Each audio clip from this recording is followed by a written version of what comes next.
Welcome to the Shreveport Connection with Tommy. This video is on your SmackDown and WWE main event results from last week. But what happened after all last week? Thanks to Eric Nelson of StuntGranny.com, who attended Raw event from Des Moines, Iowa, posted the following results from the dark match by his Twitter account, twitter.com/StuntGranny. CM Punk defeated Paul Heyman and Curtis Axel in an ODQ match, which was also a handicap match in the dark main event. Backstage Fallout featured the reactions of various wrestlers to the firing of Cody Rhodes from last week. The wrestlers included are The Miz, Brodus Clay, Zack Ryder, Caitlyn, and primetime players Tony Dawson, Big E Langston, and Damien Sandow. ECW original Raven turned 49 years old last week. Randy Orton tweeted about his match against Goldust on this past Monday's Raw. Cody's big brother wants to come to the rescue, but after I beat at Dustin_Rose1, aka Goldust, on #Raw, I'll have shattered any and all dreams, unquote.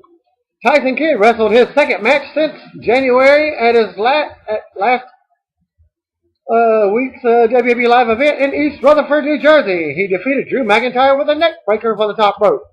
The match was described as a dud.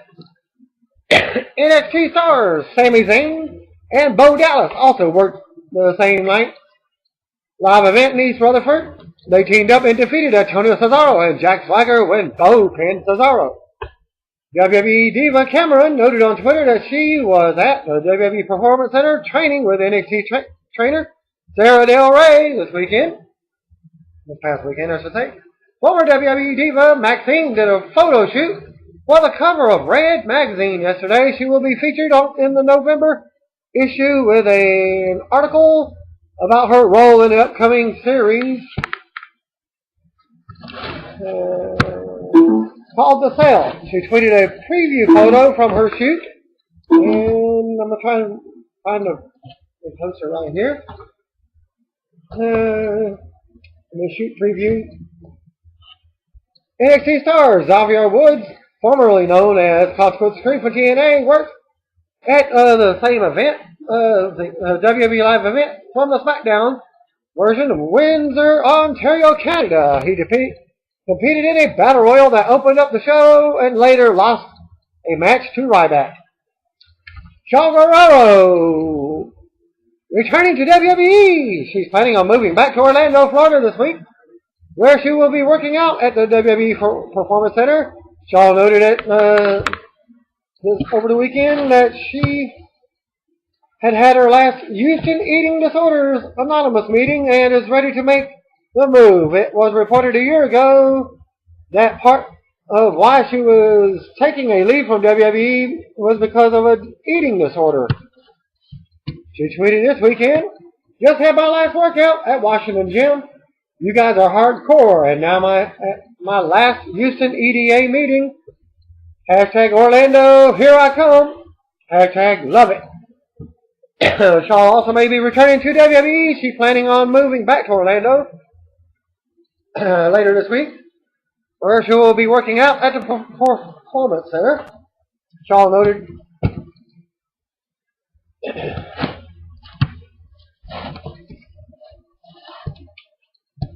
Let's see. I already read that. The security guards on Raw from last week were played by independent wrestlers Craven Knight, Aria DeVary, and Rennie D. And yeah, Aria is a younger brother of sort to Sean DeVary. And they look very similar. Knight and DeVary also teamed for a dark match handicap match loss to the Great Khali on Tuesday at the SmackDown tapings from last week in Minneapolis, Minnesota. Their Aria is the younger brother of former WWE wrestler Sean DeVary.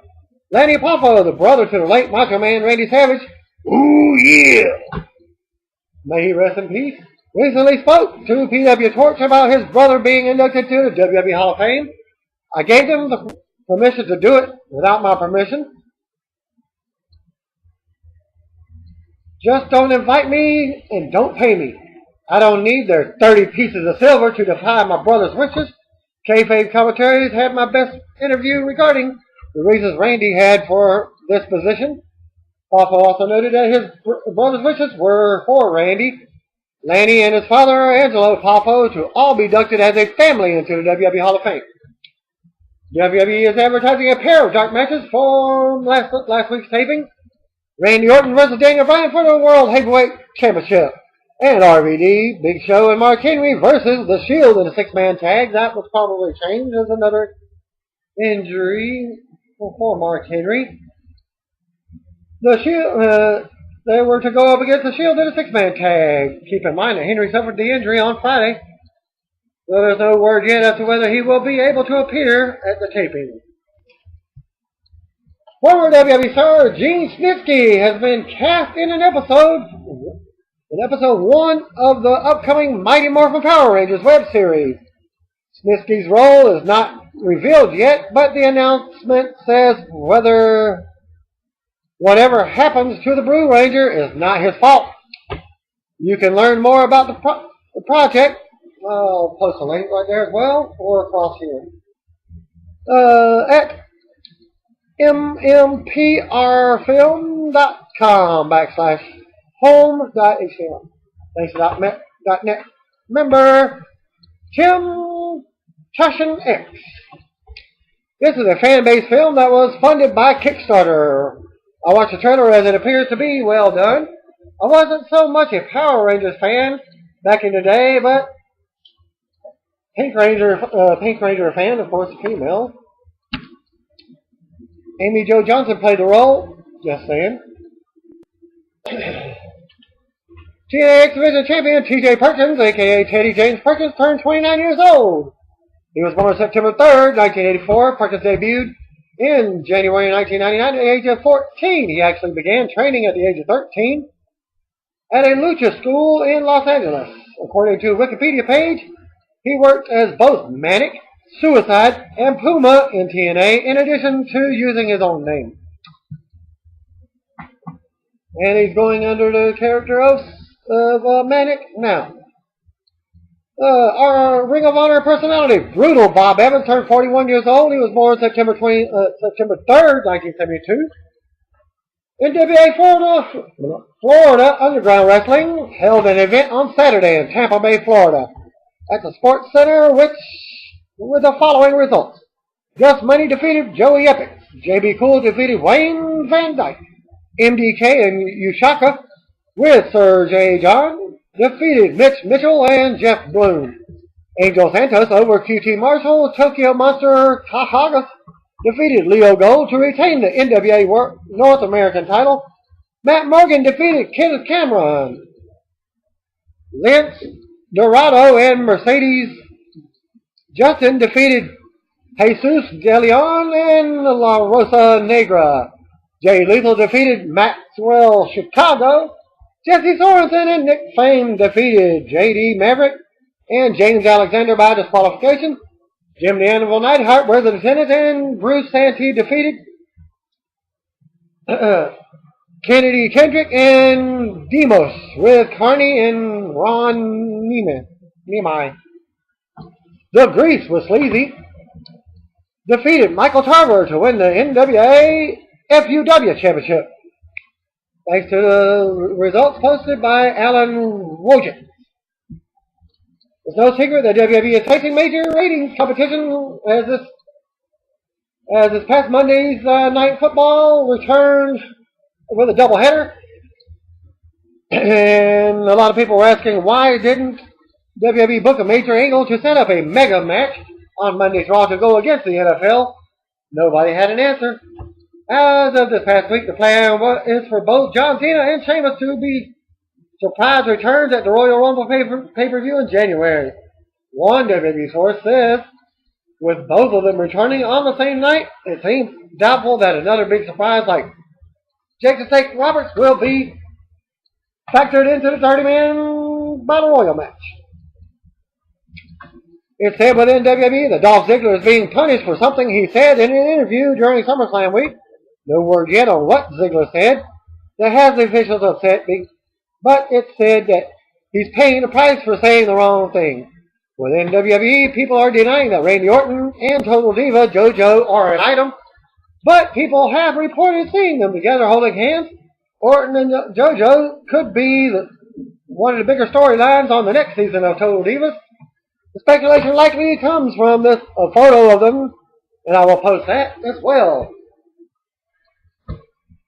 At WWE Superstars for Hope Party last month during SummerSlam weekend, word going around is that there will be another major relationship twist for the next season.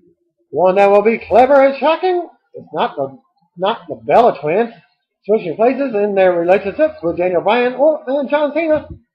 And WWE has added Edge to the talent listing for this week's SmackDown tapings in Ottawa, Ontario. And it's probably promoting the season premiere of Haven on Sci-Fi, which had a double episode tonight. The season premiere of Haven aired on tonight on Friday night SmackDown, so Edge's appearance serves as a nice strong lead-in, and he plays the recurring role of Dwight Hendrickson. The WWE take the following matches to air on SmackDown from last week, and there will also be a town hall style meeting hosted by Triple H, Vicky Guerrero, and Brad Maddox. Randy Orton versus Rob Van Dam, Ryback versus Dolph Ziggler, Naomi versus Brie Bella, Curtis Axel versus Kofi Kingston, the Usos versus Antonio Cesaro and Jack Swagger, Big Show versus 3MB in a handicap match, and Daniel Bryan versus Seth Rollins. While doing promo work for WWE in Abu Dhabi this week, The Miz noted that he and former WWE Maurice will be getting married in February 2014. It's no secret that WWE is facing major ratings competition again on this coming Monday Night Football.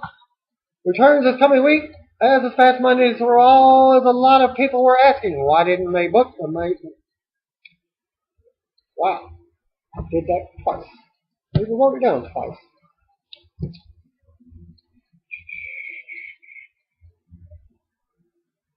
Stephanie McMahon has recently cashed in more shares of her WWE stock over the past few months. This time she sold another 56,392 shares of WWE stock this past week, bringing in well over $500,000.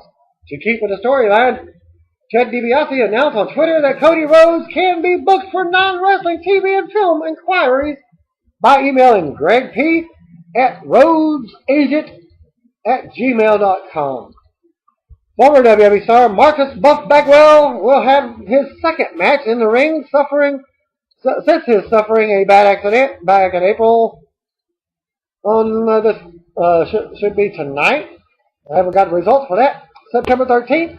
For the World Wrestling Zone promotion in Chicago. After April's accident, Bagwell was left with broken bones in his neck, face, and jaw that were required to be supported by breathing and feeding tubes. WWE NXT Twitter page announced that Emma will face NXT Women's Champion Paige in a Lumberjill match at the September 19th live event from Tampa. That will be next week. ESPN Classic was airing a block of Global Supercard Wrestling last week from 7 p.m. to 11 p.m. No details on what the card was. Thanks to Jake Barnett for sending in that.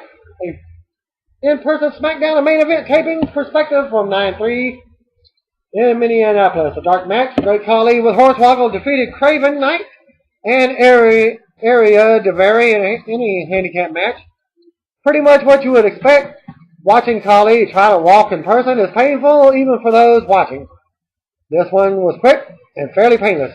It was nice to see a couple of local guys like Knight and DeVary get a chance to wrestle in front of several thousand people. WWE main event. Fandango with Summer Rae defeated Justin Gabriel. You could have gotten 2 piss breaks and a run to the beer stand during that match and still have caught all the important action. The crowd sat on its hands for most of this one. Couldn't blame them. Fandango won with Alabama Jam and got a polite pop for the finish. But I think most had checked out getting their beer.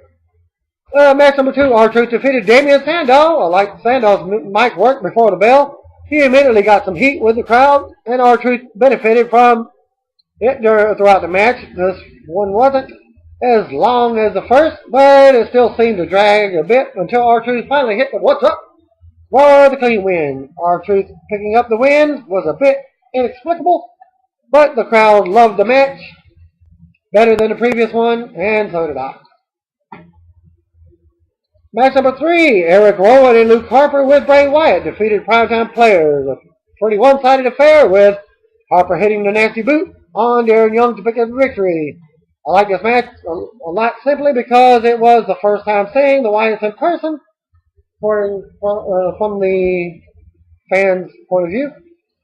Other than that, the airport was on a lark, and they really do bring a lot of atmosphere to the arena. Bray Wyatt hit his finisher and trash talk to close the TV taping, and then spent some time jawing with the ringside crowd. The Wyatts, surprisingly, are getting more cheers than boos lately, and at least in Minnesota, which was interesting considering their portrayal on TV. SmackDown taping. The TV taping began after the locker room emptied onto the stage. We have Daniel Bryan and Randy Orton, and Hunter was in the ring with Brad Maddox and Vicky Guerrero. The Shield was at ringside regarding the ring as normal. Triple H monologued a bit about Cody Rhodes firing himself. Think Brett screwed Brett and said he learned a lesson about respect. Triple H said that the COO is the public representative of the WWE, and therefore he was the WWE. He gave Cody Rhodes a chance to fight for his job, and he lost. He then turned towards the stage and said he wanted to give everyone a chance to speak, and that he didn't want anyone to fear for their job. He opened the floor to the wrestlers, none of whom were quick to speak up. Damien Sandow stepped up and kissed Hunter's ass, saying he liked the firing of Cody Rhodes and called Hunter a fearless leader. Hunter said he appreciated the remarks, but this town hall wasn't about everyone kissing his ass. Kofi Kingston then steps up and said the locker room was afraid Hunter was going to take their livelihood away due to what he did to Cody Rhodes, and he didn't see how that was good for business. Heath Slater made some nonsensical remarks about Big Show, and Hunter remarked that he obviously had emptied the entire contents of his mind. RVD then spoke up and said that he thought things were going to be better when he was brought back, and said the vibe he was feeling in the locker room wasn't cool, dude. Hunter said he's been waiting. He said he'd been waiting since 2000 for RVD to call him dude again. Ryback complained about being called a bully and said what happened to Ziggler on Monday was out of his control. Hunter emphasized and booked a rematch between Ziggler and Dolph. And between the two, he also booked Kofi versus Curtis Axel and said Daniel Bryan can face any member of the Shield that he wants. His final action was to book RVD versus Orton to open the show. Opening segment really seemed to drag on live. The crowd desperately wanted to see Daniel Bryan, but they didn't get it right away. And I think it might have been the right move given the reaction he got later. Nobody really stood out verbally aside from Hunter. And guys like Big Show, Miz, and Ziggler still looked like weepy pushovers for not taking any kind of stand whatsoever. Did Big Show rope all the babyfaces into a Ponzi scheme? Match number 1, Randy Orton defeated RVD. Del Rio sat on commentary. Orton won with the RKO after about 15 minutes, but there was a commercial break in there where they did some wrist holds. The finish came when Del Rio took down Ricardo on the outside, and then RVD retaliated with a flip to the outside. Orton took advantage from there. Del Rio attacked RVD after the bell and replied to cross arm breaker. Overall, I thought it was a pretty good match, but the commercial break kind of killed the crowd. And they really didn't get back into the match until the closing sequence. Del Rio looked good in the attack after the bell, but the crowd wasn't into it, and he didn't get much of a reaction at all. Backstage segment, Bryan spoke to Renee Young and said that since he knew that his match wouldn't stay one-on-one, he would let the Shield decide who got to beat up first. He said he knew he could beat any member of the Shield by themselves, just like he knew he could beat Randy Orton for the WWE Championship. It was a solid short promo, and the crowd was anxious to see it and see him. AJ was shown backstage as she walked up to Alicia Fox, Layla, and Oksana. She said she wanted to put the title on the line against one of them, and not one of the Total Divas. They all got catty and swore revenge on the reality stars. It was bad as you'd imagine. Match number 2, Ryback defeated Dolph Ziggler, a pretty quick deal that saw Ambrose on commentary. He later interfered at ringside and walked Ziggler into a meat hook clothesline, and Ryback hit Shell Shock for the win. It was a fine for the short match, but I expected Ziggler to be more over than he was. They haven't done him any favors lately with Triple H's story. Match number 3, Kofi Kingston defeated Curtis Axel with Paul Heyman in a non-title match. Axel got some really good, nice applause for being the hometown kid. And there were even dueling chants for he and Kofi during the match. Kofi won with SOS after a match that never really seemed to get out of first gear. It was helped a lot by the crowd. And match number 4, Naomi with Cameron fought Brie Bella to a no contest. I think I heard the hard camera operator fart during the match. It was so quiet. As he was across the arena from me, the crowd could not have cared less about the match itself. AJ and the Divas from earlier segment all ran down and attacked everyone, leading the match into a no contest. AJ cut a short promo after the match, but don't remember much about it. Match number 5, Real Americans defeated the Usos. SSRO pinned Jimmy Uso, I think, after Swagger pushed him off the top rope into an European uppercut. This was another short match, but there was so much to react to. It was fine for what it was, but I can't make heads or tails of the tag division. Doesn't seem like anybody is getting a real push to go after the Shield. Triple H walked up to Big Show and told him what 3MB had said about him earlier was unacceptable. And he was giving him a match with them so he could take out some of his rage. Triple H told him to use them as a human stress balls. Seems as if we are going to get Triple H versus Big Show before long, if I had to guess. Match number 6, Big Show defeated 3MB in the handicap match. Big Show threw the Shield around for a few minutes and then hit a double choke slam on Jinder and McIntyre before hitting the KO punch on Slater. This was a squash in every sense of the word, but I don't think it really did much for Big Show. 3MB are a total joke. Hunter came out and beckoned Show backstage, and the Shield walked right back beside the reporter to make their entrance down through the crowd. Match number 7, Daniel Bryan in the main event defeated Seth Rollins with Roman Reigns and Dean Ambrose at ringside, far away from the most exciting match of the night. The crowd came alive for Daniel Bryan, and they were with him for every second of the match. There was a yes-no orgasm punch exchange between Bryan and Ambrose, and Bryan's offense got huge yes chants throughout. Bryan hits a sweet-looking German suplex throw, and the Shield got great eaten for their interference. Reigns hits a clothesline on the outside that got huge boos, and so did the distraction that led to Bryan releasing the yes lock. Bryan picked up the win after he caught Rollins coming off the top and applied the yes lock. He was distracted by the other Shield members and quickly disposed of them. He then hit a running knee on Bryan for the clean win, and the crowd loved it.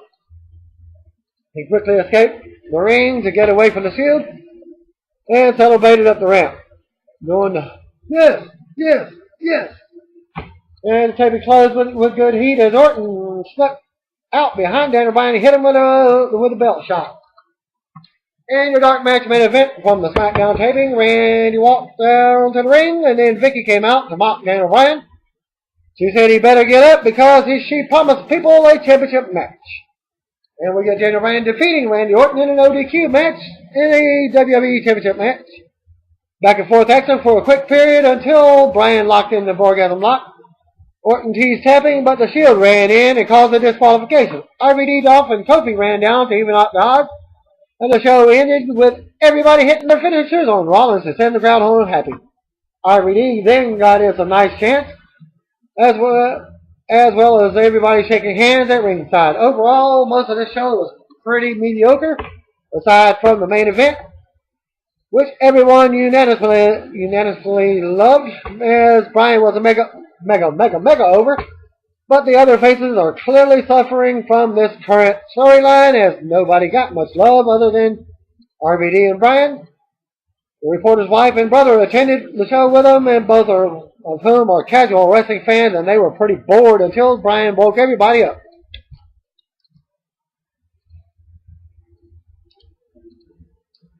And that concludes the SmackDown taping from last week on the 7th. Actually, it's the 6th. Thanks again. Peace out.